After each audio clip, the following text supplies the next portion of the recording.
First of all, just want to thank Melon for that amazing intro music.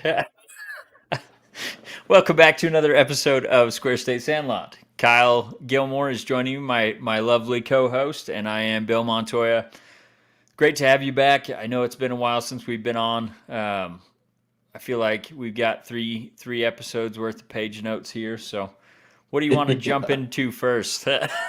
I definitely think we need to dive into UW for sure. Obviously, a lot going on with the bowl bid. We did not. Let's just say we did not end the regular season on a high note. That's a Um, little bit of an understatement. I only got to watch highlights. I missed this game entirely. Kind of Uh, glad that I I wish I did. had. Yeah, no, I watched the whole thing, and the whole time I was just like, did they forget to show up? I mean, it was bad. It was bad. It was. Um, so the game we're referring to is the 30-0 loss to Fresno State. I don't think it was super surprising that they lost that game, especially Fresno State was pretty much fully healthy. The only reason they had struggled at the beginning of the season was they were missing their starting quarterback for I think 3 games. So they got off to a bit of a rough start, but they definitely played well at the end and ended up winning the Mountain West Conference Championship game against Boise State. So it's not a surprise that Fresno ended up beating Wyoming. The surprising part was how bad they beat them. I don't think It Wyoming has was. been shut out since I think 2018, and it was Fresno State that shut them out in that last game too. So um, I do want to put the caveat that Wyoming was missing their 2 top tight ends, which are play a huge part Yeah. in their very small receiving game. But Trayton Welch and Parker Christensen were both out. They were missing wide receiver Alex Brown and Will Pellissier, and then they were missing running backs Dwayne McNeely and DQ James. They were also missing 2 big weapons on the defense in Bertignoli. I probably messed that up real bad, and then Ja'Cory Hawkins. So um, it wasn't a big surprise that they lost that game, but how bad they lost was not great. And following the loss, I think there was some tough discussions there had, and ended up leading to Titus Swen being dismissed from the program. So Yeah. Wyoming ends up 7-5 at the end of the season, and we just found out yesterday that they're headed to the Arizona Bowl, presented by Barstool Sports in Tucson, Arizona, against the University of Ohio. So I know you said you didn't get to see the game, but all those injuries, I mean, you probably saw that loss coming. How are you feeling Yeah. about It's the just. bowl game for one, and then we'll go into the rest. It's always exciting to get the bowl bid. For a program like ours, even just getting a bowl bid is, for me, that's a good season. Going into it, if we can come back and be mostly healthy, then I think we have a good shot at playing well in that bowl game. Um, I think it's going to be. When I say playing well, I'm saying being competitive. I think it's going to be a pretty hard game to win, Yep. but I don't know. If we come out healthy and say we play like the way we played Boise State, especially early in that game, maybe we stay competitive through a good chunk of the game. And hell, weirder things have happened. Maybe we pull it off. But Yeah. um, at It's the end of the day, you look at how we talked at the beginning of the season. I'll admit it. I was a pessimist big time. I still a lot of things that bother me about the program, but um, all in all, they outperformed my expectations. So yeah. I'll take it as a solid season. And that's the frustrating thing that we've been talking about all season is, it got off to a real rough start in that Illinois game, and they Yeah, didn't play well in the first I think 3 games, and then they went on a nice stretch where they won, 6 of 8 or whatever that stretch run was. Um, so I mean, we didn't have great expectations going into the season, and ending up 7-5. We've talked about this several weeks in a row. If you would have told us that's how the season was going to end at the beginning, we would have taken yeah, it. But I guess we got our hopes up based on the play in there, and then definitely got let down. So I'm not super optimistic on the bowl game. In fact, I think we're probably going to get boat raced by them as well, just because we're obviously Titus Wynn's not on the team anymore. Oh, McNeely's going to miss the game. DQ James is going to miss the game, so we'll be on our fourth string running back, and Cobbs has left the program. yeah. I'm trying to think who else. I've got it in the notes here somewhere, but I can't find it for some reason. Okay, here we go. Cam Stone, which is he was towards the Oh, top of the yeah. conference in at cornerback play. He's transferring.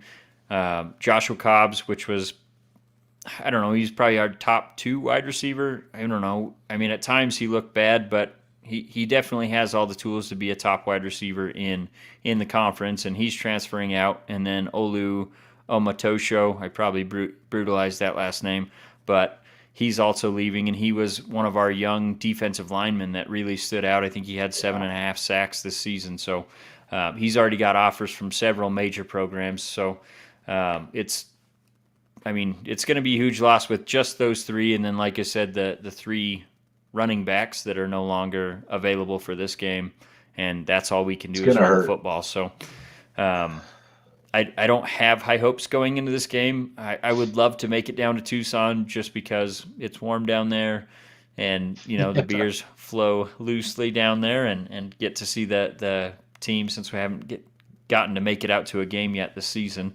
But I don't think it's going to happen because it is on New Year's Eve. So we'll Yeah. probably be headed to my parents' house for that holiday. So overall, I mean, like I said, I had I had some high hopes once we saw how they started to perform in the middle of the season, but definitely towards the end, it did not end well. The strange thing about the Arizona Bowl that's coming up is Tom Berman was at the presser, but Craig Bowl was not, and typically the head coach is Yeah. the one answering all the questions about the bowl game. And Tom Berman was standing up there, the athletic director, and he was taking all the questions and answering them for him. There was no explanation why Craig Bowl was not there, so there's tons of rumors swirling around this program right now, and it's everything from Craig Bowl stepping down, Craig Bowl's being fired. The We do know that the director of player personnel stepped down, and the rumors behind that were that Titus Wynn and other players got in Craig Bowl's face after that Fresno State loss, basically telling him he's not a good coach and they're going to leave the program. And the director of player personnel, his name is Ian McGrew, they said that he stepped up for the players and agreed with them, and that caused the tiff, and that's why he's stepping down at the program. So none of this stuff has been confirmed, so I feel like it's not the best thing to bring it up, but at the same time, with everything that's swirling around, you feel like there's got to be some truth to at least some of the things going on with the program. And Well, and I was just gonna say that's the only thing I would say. I mean, you got to take it with a grain of salt, but there's an issue there. Whether we have all the details, I mean, there's a problem. He has lost the locker room for this to even happen because, I mean, let's call a spade a spade. Titus Swin was a huge part of our success. We leaned on him endlessly. yep, Um, so for you to have I mean, your heart and soul of the team, let's just call it what it is, for him to react the way he did, there's an issue there. What the yep. details are, I'm sure it'll take time and it'll come to light. I mean, if Bull is gone, then we probably know that kind of confirms probably some things. Um, Either way, I think he's lost the locker room, and he's definitely lost a lot of the fan base. I really, man, I hope we make a change at head coach. I would love to bring in somebody. What's the damn Dolphins head coach? Mike Patano. Yeah, yeah, yeah, yeah. I would love for a young guy that especially on the college level, a young guy to come in like that relates a lot better to a locker room. Yep. Um, his style, I think, would translate well on this level. I don't know. I think we just need some fresh air. If you even go back 3 or 4 head coaches with UW, we still have always had kind of that old guard approach to football, which, I mean, sometimes it worked. But I would like to see kind of a fresh approach brought into War Memorial, but Yeah. see what happens. Well, the last coach I think I really liked was Joe Glenn, and obviously Yeah. didn't end well. But I mean, he had us Now, towards the top of the conference, and that's back when BYU and Utah were in the conference, we and had some really good times under him. a lot stiffer competition. So for him to put the team into bowl games back when he did, I mean, it was a lot more impressive than now when basically you have or you win 6 games, you get in a bowl game because there's so many.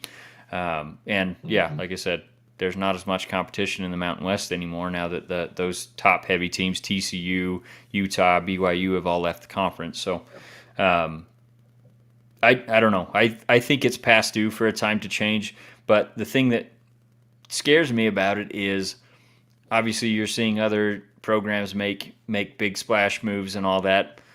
Now's the time you got to do it. So Yeah. the transfer portal already opened, which is absolutely asinine that it opened before the playoffs even started. I mean, you got players opting or entering the transfer portal as bowl game season is kicking off. And I get that it's an exhibition game for all these players and they don't need to play in it. A lot of the top talent may just skip the bowl games completely rather than risk injury in them to get ready for the NFL draft, things like that. But it's such a disservice to the product. For sure. And I hate to refer to it that way, but I mean, that's what it is. That's what it is. So yeah, I mean, you've got coaching changes, you've got transfer portal, you've got bowl games right now. I mean, it was not thought out well how all of this is going on at the same time because you have all this news of program changes and things like that taking away from, the most important time of the season for the advertisers and all that, and that's bowl season. So what did you think about I don't know. Did you have anything else you wanted to talk about with the program before we move on from it? No, I mean that's about all I got on UW. Oh, I guess I did have one more note. Just that Peasley said he's coming back. I think they should still look for an upgrade in the transfer portal. Not that any quarterback will want to come to a Craig Bull run offense. But that's the other thing is I think Jaden Clemens could be a decent quarterback. I think he looks like he has the tools, but I don't know that I see, Craig Bull developing him. So you may have an answer on the roster already, but you have to have someone that can actually turn those tools and look, Craig Bull is great. He's a great recruiter. He's a great coach for the defensive side of the football. He's shown that he can churn through players that are, been looked over from other programs and turn them into NFL prospects. We were already seeing it with Easton Gibbs at linebacker. He's following that same tree of the Chad Muma and the Logan Wilson. Yeah. And I guess we should say hat tip to him for making all first team All Mountain West. Yes. And then same thing with John Hoyland, the kicker for the kicker for UW. He also earned it. So hat tip to those guys. And yeah, I think offensively we need someone, even if it means Craig Bull staying on, if he's willing to cede control of the offense to a bright young mind as an offensive coordinator, I'm all for it because he can run a defense. He's shown that. So I think that's the only note that I wanted to say on the Wyoming football program. And then what did you think about the playoff selection? Did you get to see who they picked to go into the playoff? I have not seen the actual picks. Okay. So we got number 1, Georgia, number 2, Michigan, number 3, TCU, and number 4, Ohio State.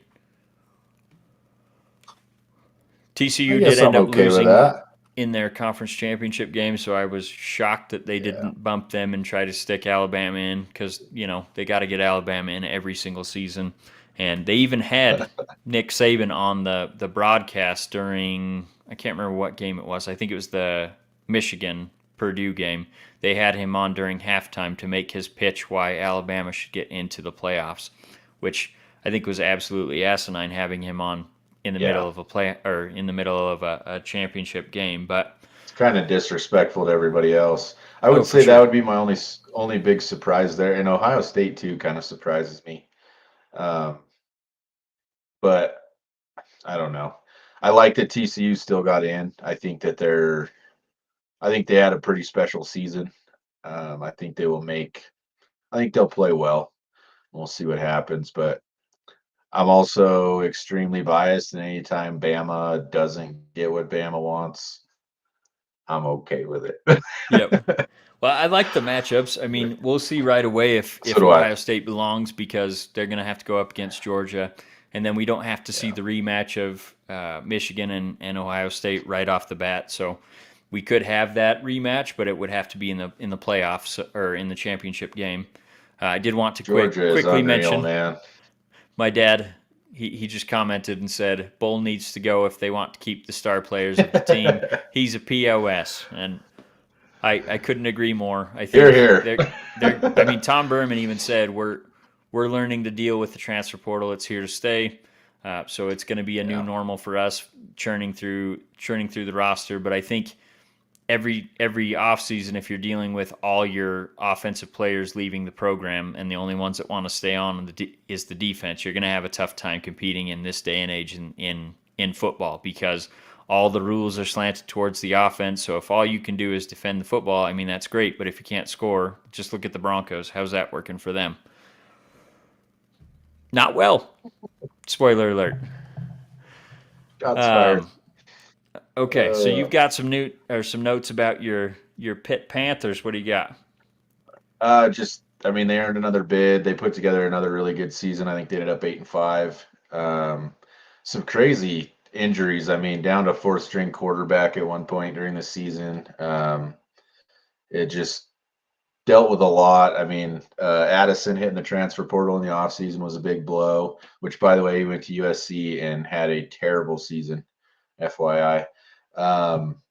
But they're going to be playing UCLA, which I think is going to be a fun matchup. I think it's going to be a good game. But I got to give a shout out, man. Israel Abanikanda is this dude is unreal, man. Somebody's going to get a hell of a running back in him when he does end up going to the draft. Is he I mean, eligible this year or of no? course, I don't. I think it's next year, Okay. Yeah, but he looks like he's going to be a stud. I mean, of course, everybody starts comparing him to Tony Dorsett because of obviously playing at Pitt, but he's putting up the numbers, which is crazy. He's doing things that people have not done in a long time, and especially at Pitt. So he's fun to watch, man. He is awesome.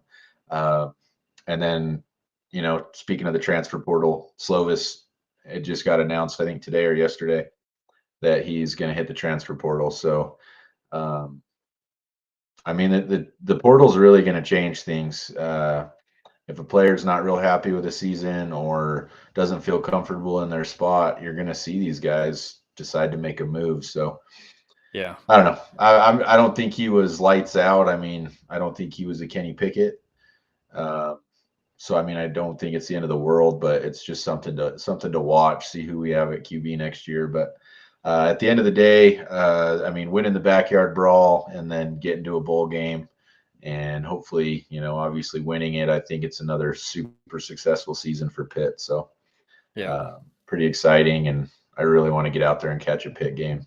I'd love to line it up, try and catch a Saturday and Sunday game, but Well, when you make that doesn't happen, happen let me very know. often, right? So a couple other notes, and I do think that they should make a change to the transfer portal where what a lot of these guys are doing is if they're not happy with their role on the team, they're asking to be redshirted so they don't give up a season. So Yeah, I think one thing that could help with all these guys jumping ship is if they reinstituted that 1 year where they had to sit out a year if they decide to transfer. Not necessarily to punish the kids. And I would put one caveat to that if the coach is leaving the program or something and they want to follow him, or if they want to go to a different school because of a coaching change, then for sure they can play that next season. But If they're just transferring because they're not happy with their role in the program, I feel like they should have to sit out a year, especially if they're going to a team that's in the same conference or something similar to that. But I did want to mention Utah did beat USC in the Pac-12 championship game, which knocked USC out of the playoff. They were ranked number 4, which is how Ohio State slipped in there. So that was good to see. My dad pointed out that USC is actually leaving the Pac-12. I forgot that they're doing that next season. So it's good that they got knocked out, and Utah was the one that gave them that chef's kiss to get them the hell out of the conference. But they didn't deserve to be in it after seeing how they played on defense. No. Their defense, I mean, they couldn't tackle anyone in that Utah game. And my dad did say that Whittingham should win Coach of the Year. And I think if Cam Rising. He put together a hell of a season. Oh, he did. And if Cam Rising doesn't get hurt in that USC game the first time they matched up, I think they'd have 2 less losses on their record and probably make it into that playoff even. They really had an incredible season. Is he okay?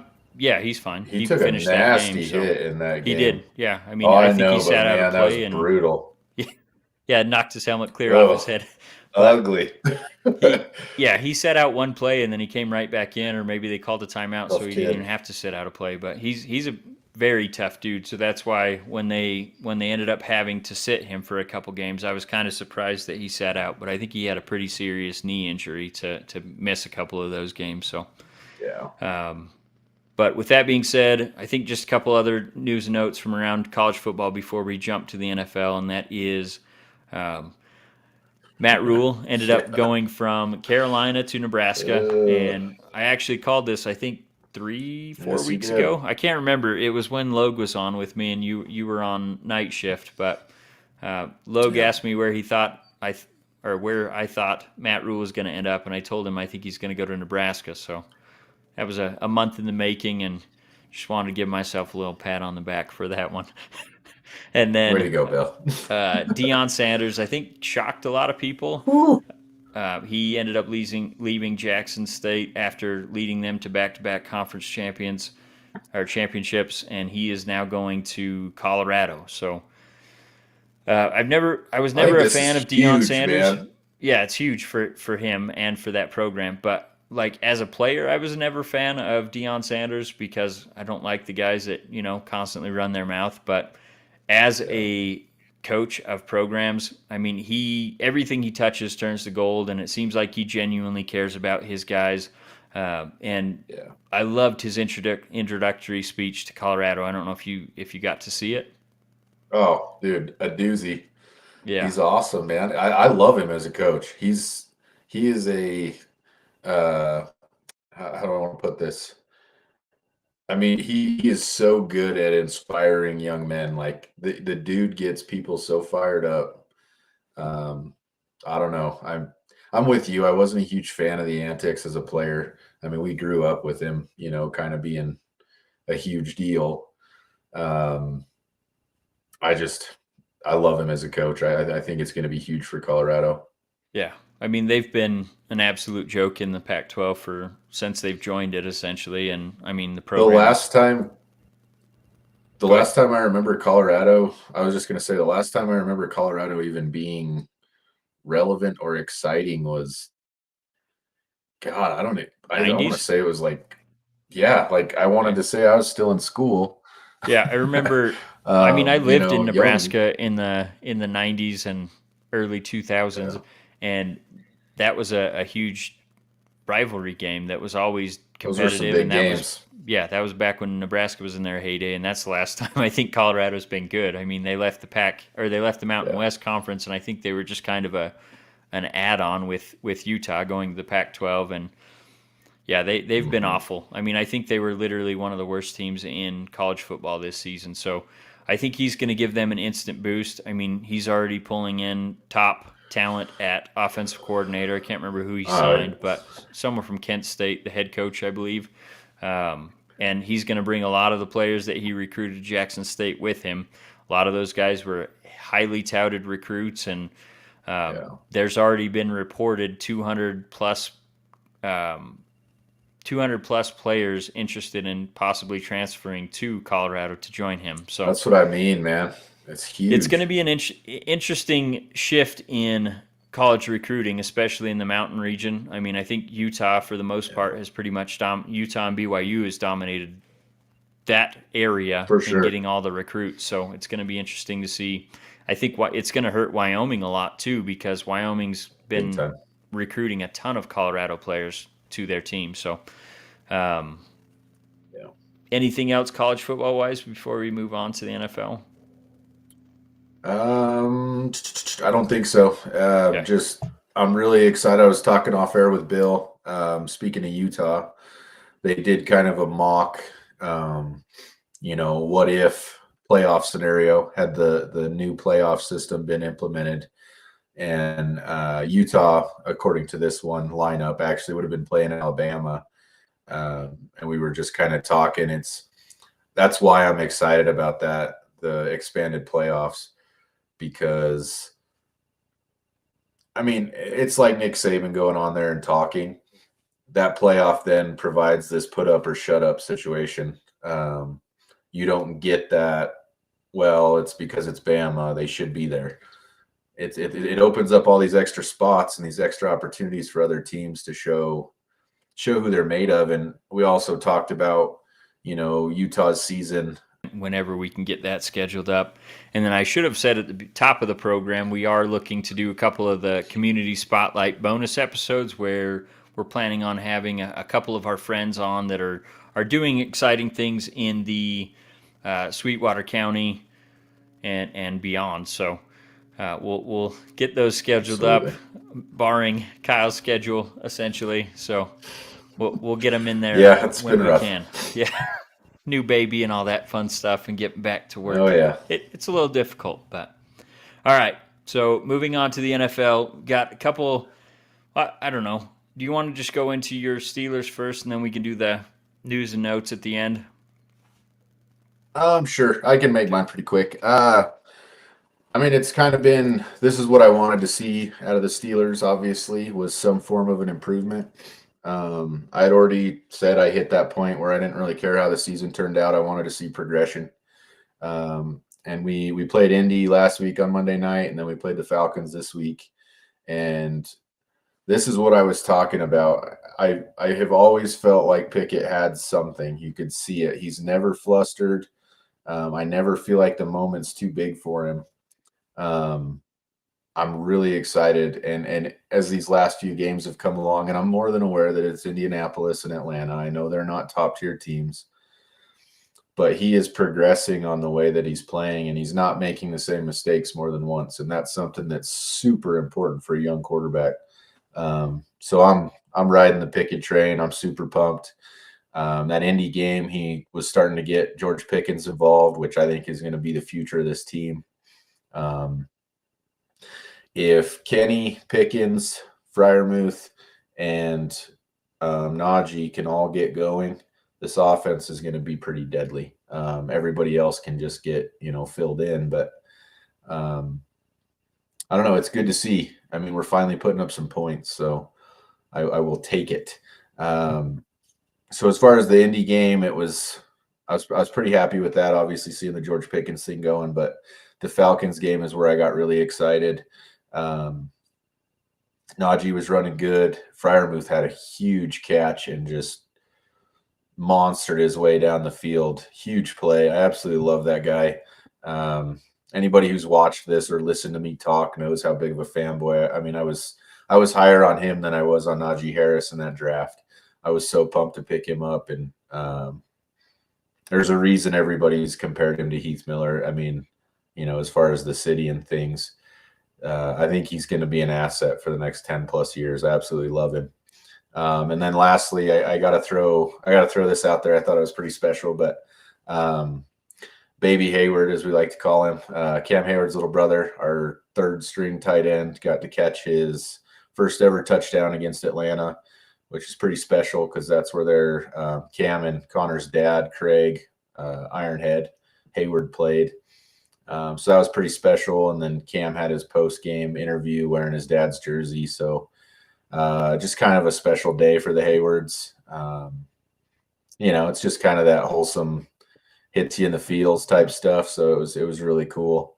And then lastly, just the defense is finally playing, Steelers defense the way they should be playing. We had some rough outings. I know TJ was out, and Minka was out. We had a bunch of defenders out, but at the end of the day, it's got to be next man up, and we finally are playing a little better. So I'm hopeful about the transition into next season, and I think we can build off what we got going here. It's kind of like the Bull situation. I still want Canada gone, but as far as the player personnel, I think we have a good core here. We need to get some linemen and some things, but things are looking good.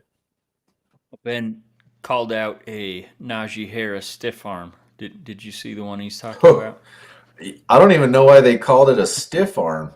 He literally pile drives him into the ground and somehow stays up. Like a stiff arm is out. Like he slammed him into the ground. He bounced him like a damn basketball. It was insane. My God. I was just like, dude. I put a smile on my face. Oh, man.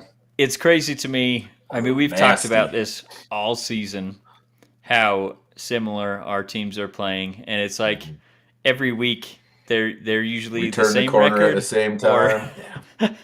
Or within a game. So we'll continue that trend, and I'll get to my Raiders. I've got quite a bit to talk about with them just because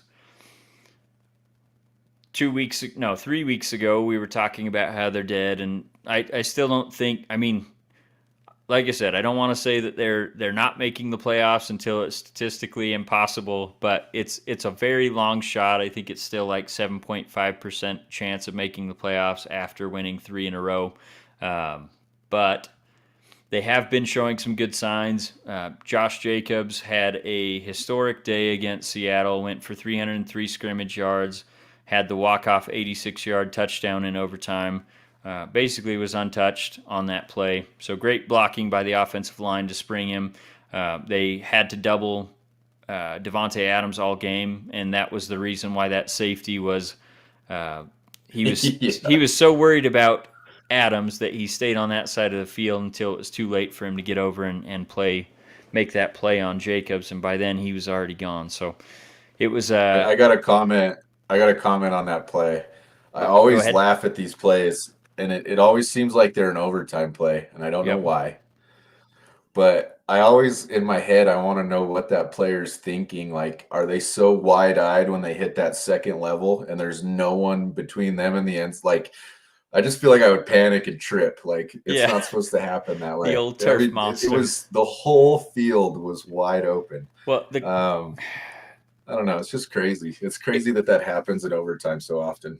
It was crazy because it was almost to the exact day that Bo Jackson had his walk-off touchdown in overtime in Seattle. So it was very, very similar to that one. But the whole game, they went down, and I was like, I don't know. They're still in it.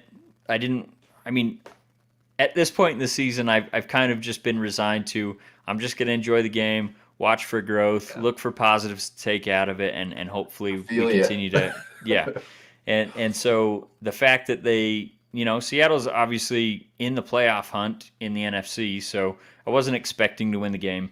But yeah, Jacobs coming, he was limited all week in practice with the calf injury, so there were questions if he was even going to be able to play in this game, and for him to go off for 303, just insane.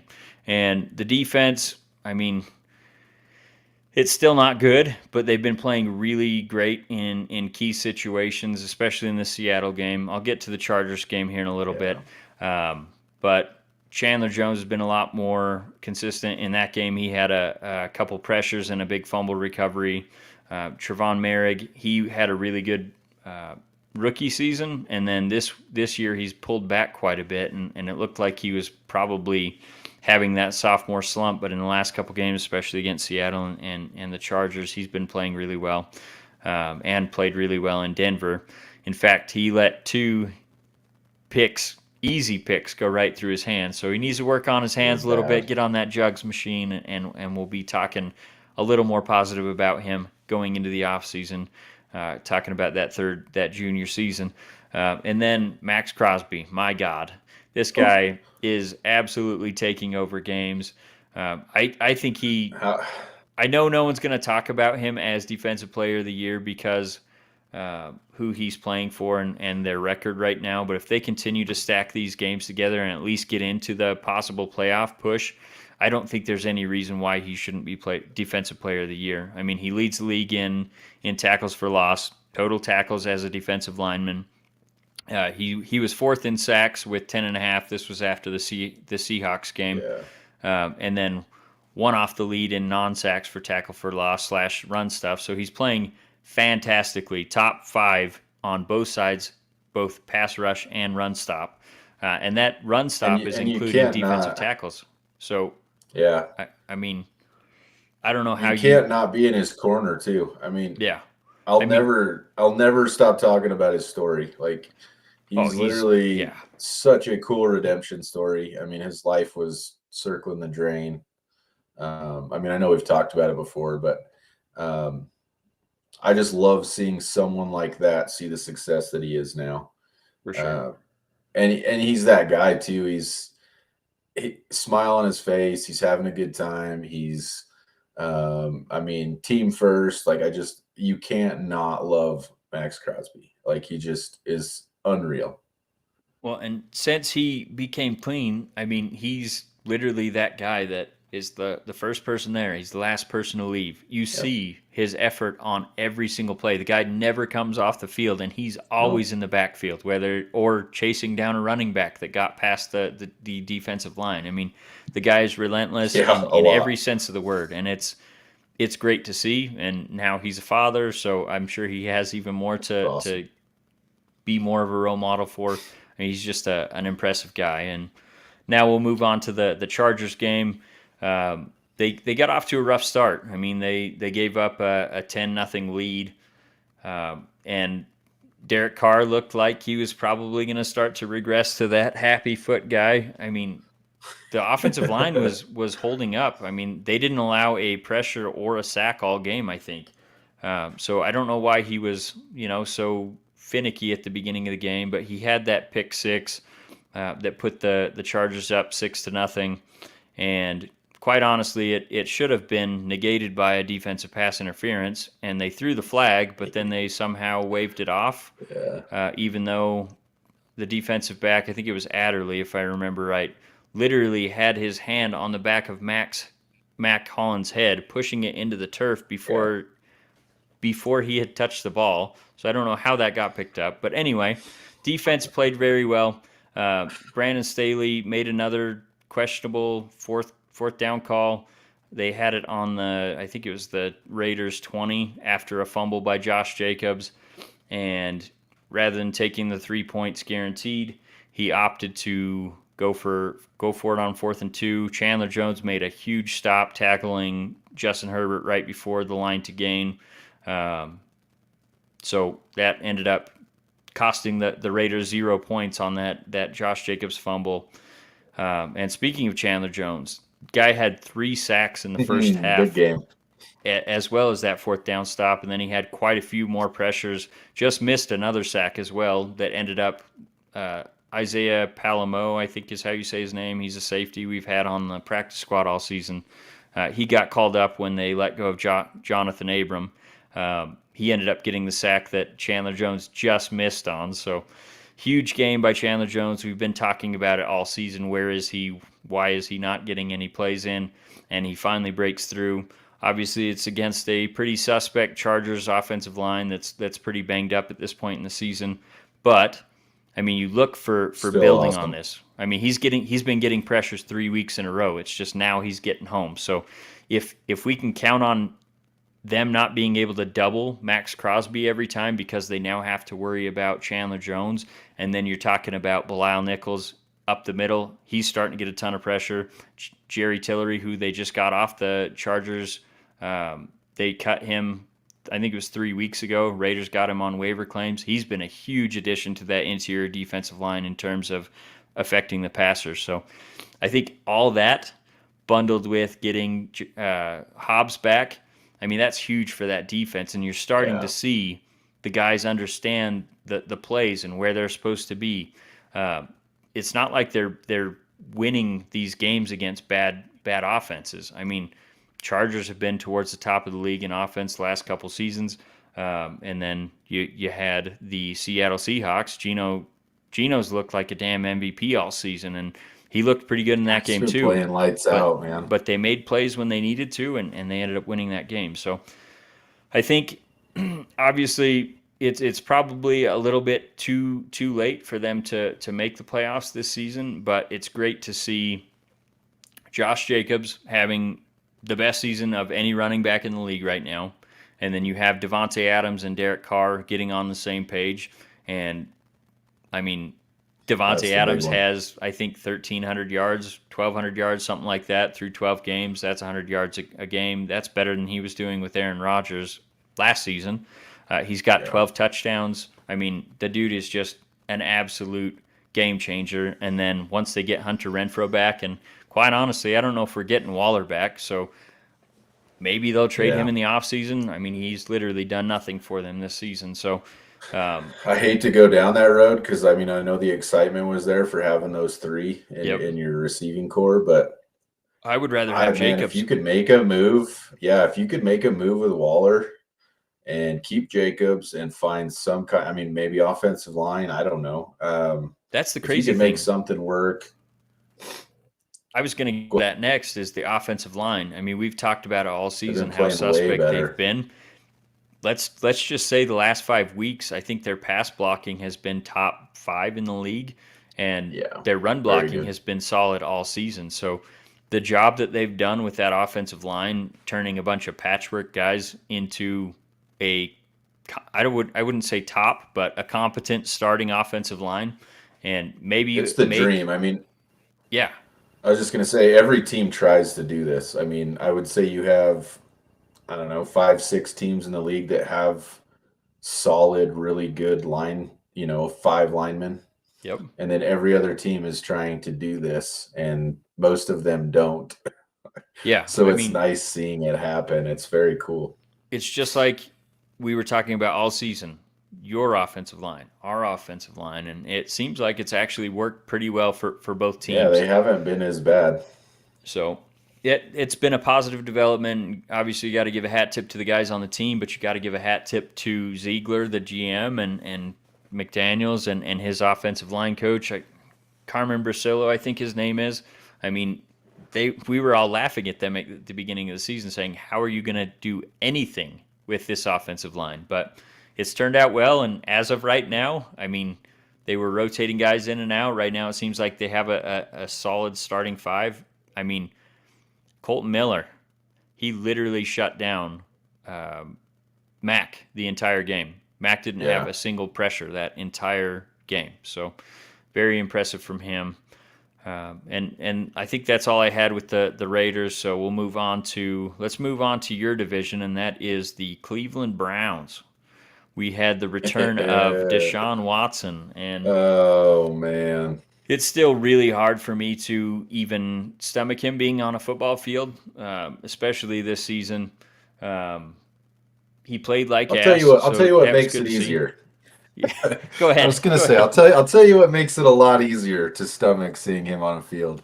Um, the only thing that would have made it better, obviously, was them losing that game. But the crowd's reaction to him taking the field is something that makes me very happy, Yep. because I think it is the responsibility of fans to, draw a line in the sand on these things. I'm not saying we have the impact that we wish we did.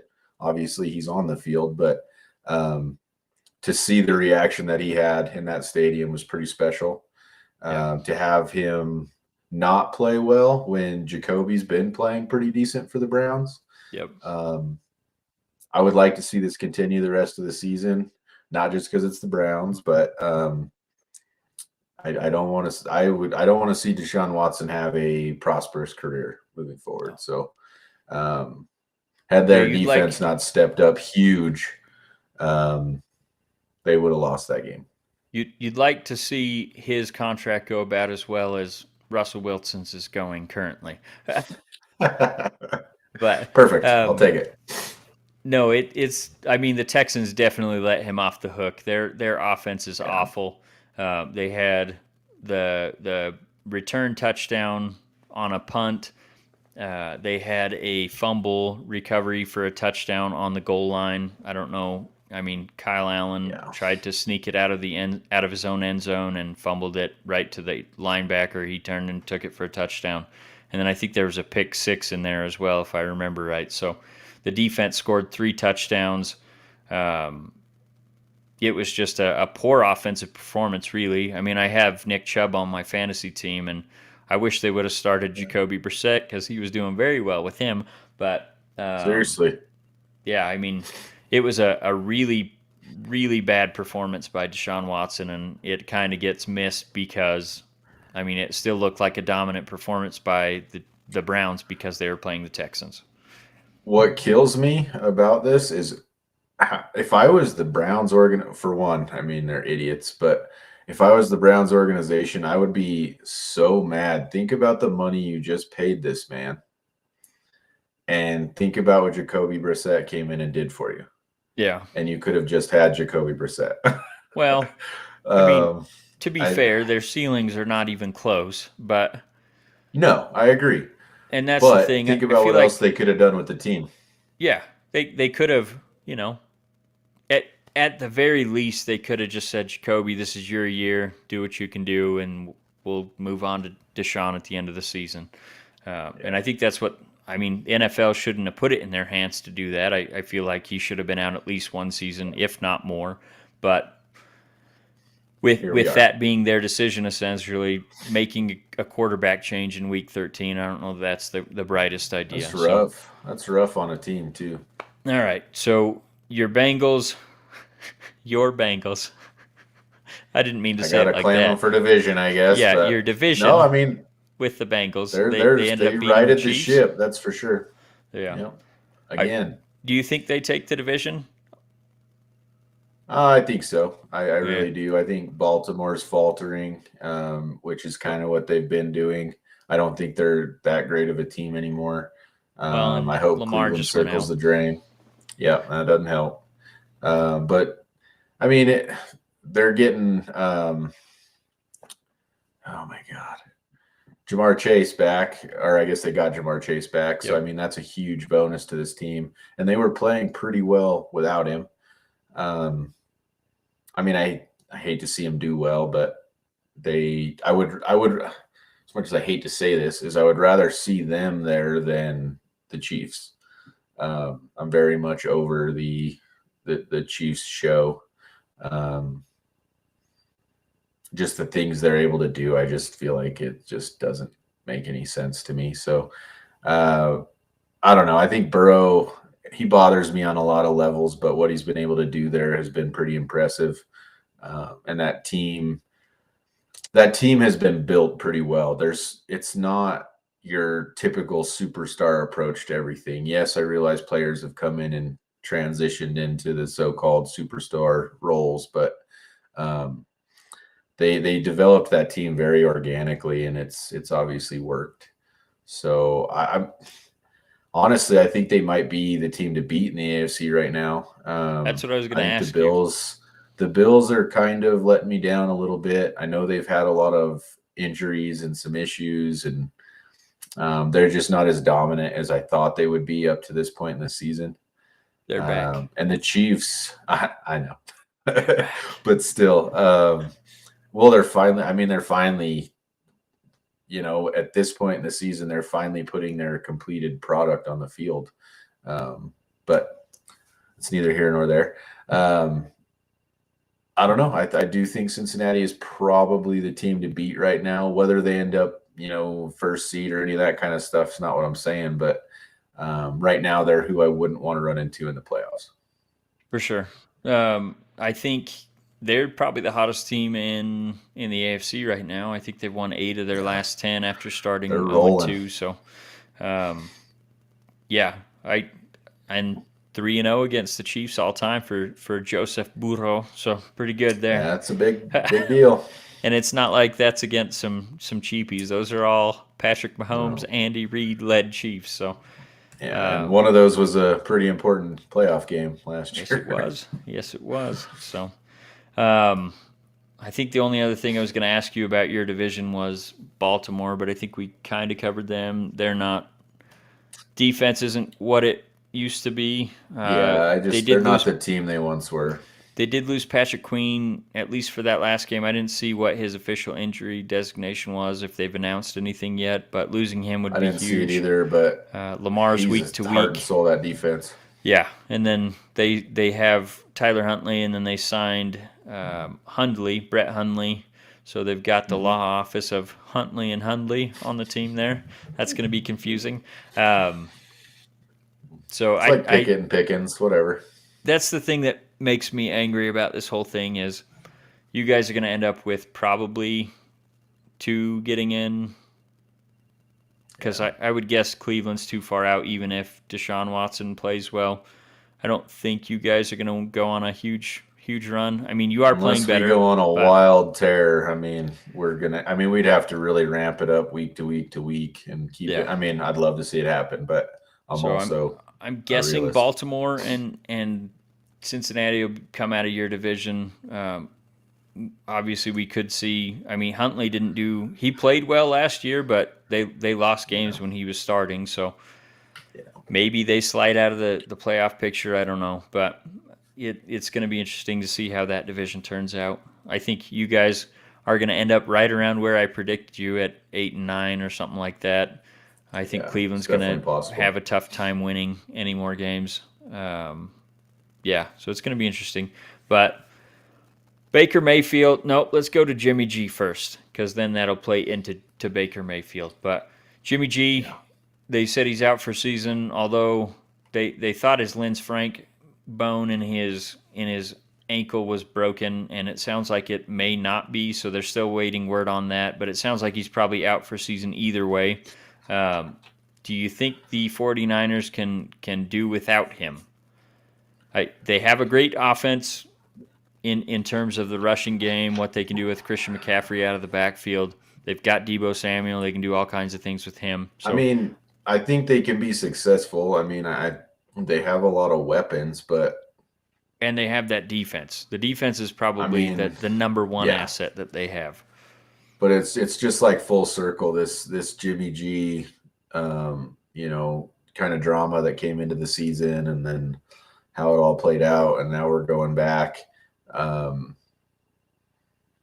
don't know. I mean, I'm almost waiting to see if they make a move on somebody. I mean, I know you have a note there about Baker, but I don't know.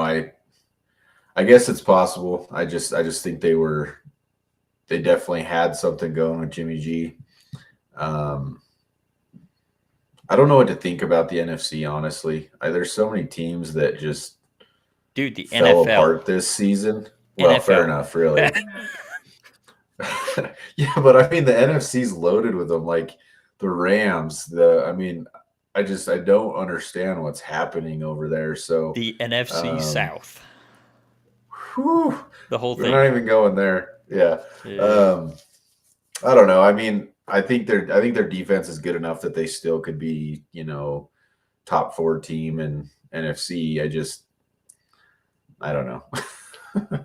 Well, what I will say I know is that was a rough week for both those teams between the Dolphins and Niners. That was a rough game on quarterback. So it was. I don't know. That changes things for both of them a little bit. So I will say Brock Purdy played very well coming into that game and leading his team to a win over what everyone thought might be the top team in the AFC in Miami.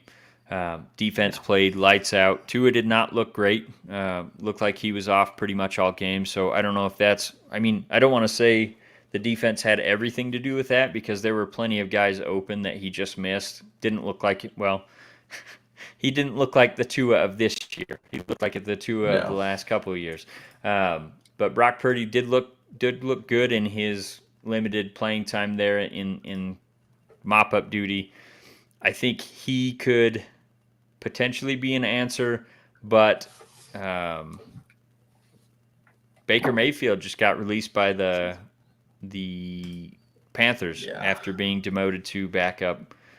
There's been a lot of rumors swirling around essentially tying Baker Mayfield to the 49ers, The problem being, I think the 49ers are like 24th in waiver order. So there's a lot of teams in front of them that probably make sense for him to go to. And the Rams are one of them that could grab him just to prevent him from going to the 49ers. So do you think they'll snag him or what?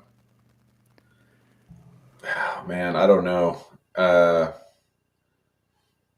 I'm almost gonna say no. I think it'll be next season before somebody kicks the tires on Baker again, barring some crazy, like crazy wild injury. Because I don't know that Baker comes in and necessarily is a huge upgrade over Purdy. Like I don't think your team is a big upgrade at that point because Yeah. he's at least had reps and spin in the system. Um, I don't know. I'm really disappointed in Baker. I thought he was going to play better for Carolina. So I know I wouldn't take a chance on him at this point. I mean, I don't think the confidence is there. And I don't care at the end of the day whether you're a superstar quarterback or whether you're an average quarterback in the league. I just want somebody behind center that's confident in what they're doing. And I Yep. don't think Baker's there right now, and it shows. So me personally, I wouldn't bring him in. So, I mean, I wouldn't think the Niners would. I think they're a smart franchise. They tend to make pretty good moves for the most part. Um, I don't know. I think Baker's done for the year. I like your point, but I do think that's probably the perfect system to ease your way into it because they are so run heavy, and they do a lot of the screen passes, especially with Christian McCaffrey. He's already kind of got that rapport with him from being in Carolina with him for a few games at the start of the Yeah. season. So I really think San Francisco might make the move if he's there for them on the claims. Even if it, I mean, I they did guess I sign Josh Johnson as a backup, which he's already played for them once before, so it doesn't make them his 14th team, but I think it's his yeah. 13th team still. So I Josh, guess my only point. go Sorry, ahead, go my ahead. only point with that though is, I mean, yeah, they are a run heavy team, but that all that does is reinforce my point in my mind. I mean, I guarantee Purdy can hand the ball off just as well as Baker Mayfield does, Yeah, I without the suppose drama. I without the drama. don't know. All right. Maybe you're right. Okay, so I think that's all I had NFL wise, other than uh, Monday Night Football just ended probably 20 minutes ago, and it looks like the Bucks ended up coming back from a 13-point Yeah. deficit to beat the Saints. Taysom Hill dropped a huge third down conversion to make the Saints punt and end up losing that game. So I think that's the first time that Brady has beat the Saints in the regular season with the Bucks. I'm almost Wasn't he positive. 1-4 or I something like think he that? no, I think he was. I think he only beat Was them he in the 0 and playoffs. 4? Maybe I Oh, don't know. maybe that's where I that thought one's that was the from. first time Regular he's beat them season. in the regular season, but could be You wrong might on be that. right. All Either way, he right. has not played very well against them. Well, and it's like who wants to win in the NFC South because I think those were the top two teams and they're 4-8 Yeah. and now 5-7. So Yeah. we may have it or 5-6, something like that. We may have a team with a losing record in that conference making the playoffs. So I think it's um, very likely. and then just the last note I had before we call it, just wanted to mention that the World Cup USA advanced to the knockout stage for only the seventh time ever, only to Yeah. swiftly be knocked out by the Uh, Netherlands. I think they lost 2-0, 3-0, 3-1, something like that. I don't mean to laugh at this, but the one comment I have to say is it made me laugh because all I've heard this year from everybody.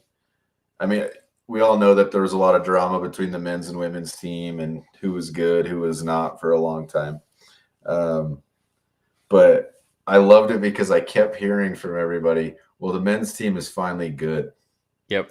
Which, I mean, I realize in this setup you can be a good team and still get eliminated. I'm not saying that, but it's just funny because I kept hearing it, and then we just got unceremoniously knocked right back out.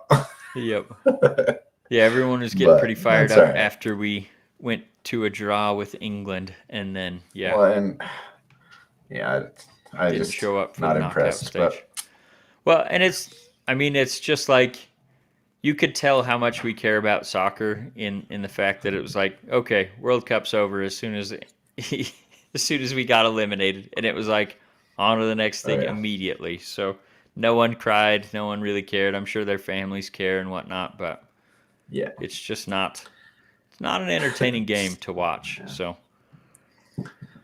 all right. With that being Yeah. said, any closing statements before we Um, call it? yeah, I have one thing I just wanted to give a shout out.